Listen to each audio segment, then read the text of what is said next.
देखिए, महाराष्ट्र चुनावों के लिए वोटिंग तो हो चुकी है, नतीजे आना बाकी है, लेकिन इस बीच महाविकास आघाड़ी में खींचतान देखने को मिल रही है। नेताओं में जुबानी जंग तेज हो चुकी है।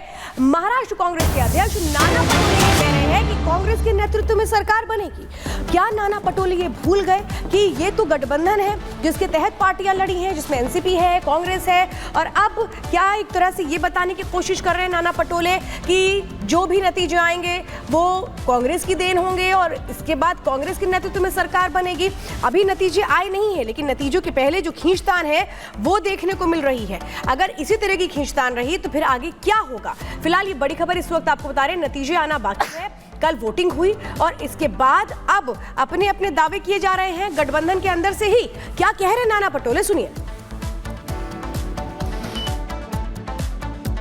महाराष्ट्र में कांग्रेस की लीडरशिप में ही सरकार महाविकास आघाड़ी की बनेगी। उस तरह से जो मतदान का जो रुझान आ रहा है, कॉल आ रहा है, जो लोग मतदान के लिए जा रहे हैं, तो उसके आधार पर राज्य में कांग्रेस की सबसे ज्यादा कैंडिडेट चुन के आएंगे। कि महाविकास आघाड़ी की सरकार हम बैठकर तय करेंगे।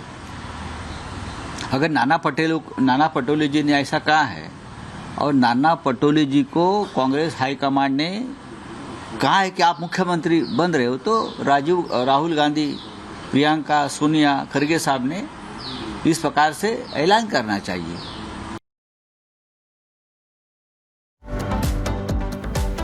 और चलिए अब बात कर लेते हैं उस बयान की जिसके बाद तनाव का माहौल एक बार फिर से देखने को मिल रहा है। देवेंद्र फडणवीस ने क्या कुछ कहा आपको बताएंगे।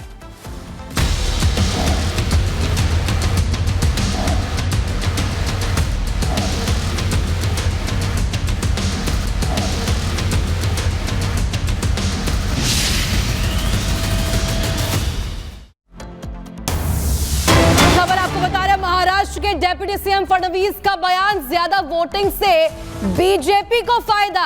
जब भी वोटिंग प्रतिशत बढ़ता है तो बीजेपी को ही फायदा होता है। मेरा मानना है कि वोटिंग प्रतिशत बढ़ने से बीजेपी और महायुति को फायदा होगा। इस साफ तौर पर डिप्टी सीएम कहते हुए नजर आए। देवेंद्र फडणवीस ने यह बड़ी चीज कही और साफ तौर पर कहते हुए नजर आए कि जब भी वोटिंग परसेंटेज बढ़ता है, सीधे सीधे फायदा जो है वो महायुति को होता है। बीजेपी की जो जीत है वो सुनिश्चित होती है, इससे कहीं ना कहीं कहते हुए नजर आए हैं। और यहां पर देखिए, ज्यादा वोटिंग से बीजेपी की जीत का जो संकल्प है वो कहीं ना कहीं पास आता हुआ उन्हें नजर आ रहा है। महाराष्ट्र के डिप्टी सीएम फडणवीस का यह बयान है और उन्होंने इसमें कहा है ज्यादा वोटिंग से बीजेपी को सीधे सीधे फायदा होगा।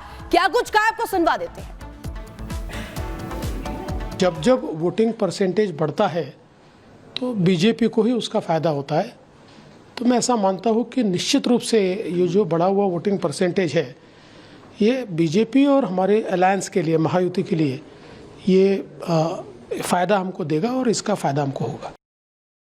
जब जब वोटिंग परसेंटेज बढ़ता है तो बीजेपी को ही उसका फ़ायदा होता है।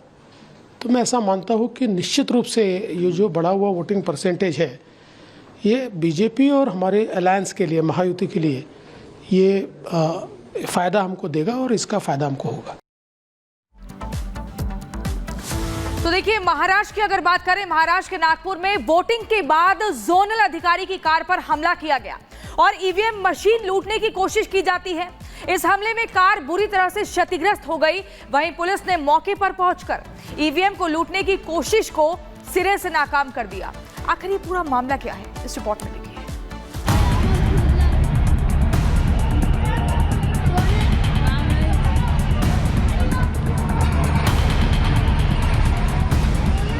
मतदान के बाद भारी बवाल, नागपुर में पोलिंग टीम पर हमला, ईवीएम को लूटने की कोशिश। नागपुर में चुनाव संपन्न हो चुका था, लोग अपने मताधिकार का इस्तेमाल कर चुके थे और पोलिंग टीम ईवीएम मशीन को लेकर जा रही थी, लेकिन तभी उपद्रवियों की भीड़ वहां आ धमकी और पोलिंग टीम की कार को घेरने की कोशिश की गई। पत्थर बरसाए गए। बताया जा रहा है कि ये भीड़ ईवीएम को लूटने के लिए इकट्ठा हुई थी।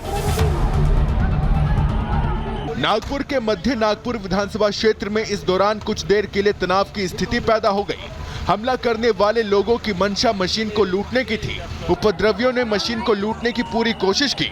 इस दौरान अधिकारियों के साथ हाथापाई भी की गई और गाड़ी पर पत्थर भी बरसाए गए। सूत्रों की माने तो ये कांग्रेसी कार्यकर्ता थे जो ईवीएम लूटकर चुनाव के परिणामों को प्रभावित करने की कोशिश में वहां पहुंचे थे। उपद्रवियों के इस हमले में ईवीएम को कोई नुकसान नहीं पहुंचा है। वैसे भी पुलिस की माने तो इस ईवीएम मशीन का वोटिंग में इस्तेमाल नहीं हुआ था। ये जरूरत पड़ने पर इस्तेमाल करने के लिए रखा गया था और ऐसी स्थिति ही नहीं बनी कि इस मशीन का इस्तेमाल किया जा सके। G9 ईवीएम है जो पोलिंग में यूज़ किया था, तो इसीलिए फिर वो लोग वहाँ पर इंक्वायर करने के लिए उनके पीछे पड़ गए। उसमें उनके हाथापाई हो गए और गाड़ी का नुकसान हो गया। वो रोकने की कर रहे थे गाड़ी को, बट वहाँ से जोनल ऑफिसर वो गाड़ी अपनी लेकर आ गए। उनके गाड़ी में जो ईवीएम था वो स्पेयर ईवीएम था, वो G9 नहीं था। जो G9 ईवीएम थे वो सारे के सारे पोलिंग स्टेशन में थे। हालात बिगड़ते देख क्षेत्र के लोगों ने तुरंत इसकी खबर पुलिस को दी। पुलिस ने मौके पर पहुंचकर अधिकारियों और ईवीएम को बचाया। उपद्रवी ये समझ बैठे थे कि ये वही मशीन है जिसमें वोट पड़े हैं, लेकिन उन्हें इस बात का जरा भी आभास नहीं था कि वो गलत कार पर हमला कर रहे हैं। संविधान की दुहाई देने वाले राजनीतिक दल के कार्यकर्ताओं की तरफ से की गई इस तरह की हरकत कथनी और करनी में फर्क को बताती है। वहीं पुलिस ने इस पूरे मामले को लेकर शिकायत दर्ज कर ली है और आरोपियों पर सख्त कार्रवाई की जाएगी। Bureau report, Republic Bharat. और चलिए अब बात करते हैं बाबा बागेश्वर की पदयात्रा की।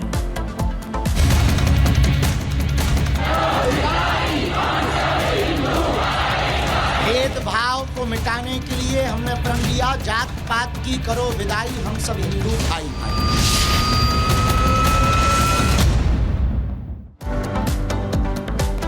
तो पदयात्रा के जरिए बाबा बागेश्वर हिंदुओं को एकजुट करने की कोशिश करेंगे। 9 दिनों तक ये पदयात्रा चलेगी। 160 किलोमीटर की पदयात्रा होगी। मध्य प्रदेश के ये बताया जा रहा है छतरपुर से शुरू होकर ओरछा तक जाएगी, जिसमें लोगों का जुड़ना भी शुरू हो चुका है। तस्वीरें हम लगातार आपको दिखा रहे हैं। अलग अलग जगहों से साधु संत पहुंचे हैं इस पदयात्रा का हिस्सा बनने के लिए। ये पदयात्रा जिसकी आज शुरुआत हुआ है और आज से 29 नवंबर तक ये पदयात्रा 9 दिनों तक यूं ही लगातार चलती रहेगी। यानी पैदल यात्रा के जरिए एक बड़ा संदेश बाबा बागेश्वर देने की कोशिश कर रहे हैं, जिसमें भेदभाव दूर करना, जातिवाद दूर करना, वो इसका मकसद है। एक बड़ा संकल्प लिया गया है बाबा बागेश्वर की ओर से हिंदुत्व का झंडा बुलंद करने का, सबको एक करने का, सनातन धर्म की विजय पताका फहराने का। और ये तस्वीरें आप देख रहे हैं, जिस तरह से वहां लोगों की मौजूदगी है, अंदाजा लगाया जा सकता है इस पदयात्रा को लेकर लोगों के मन में कितना विश्वास है। क्या कहा इस पदयात्रा को लेकर बाबा बागेश्वर ने, उनसे खास बातचीत की हमारी सहयोगी।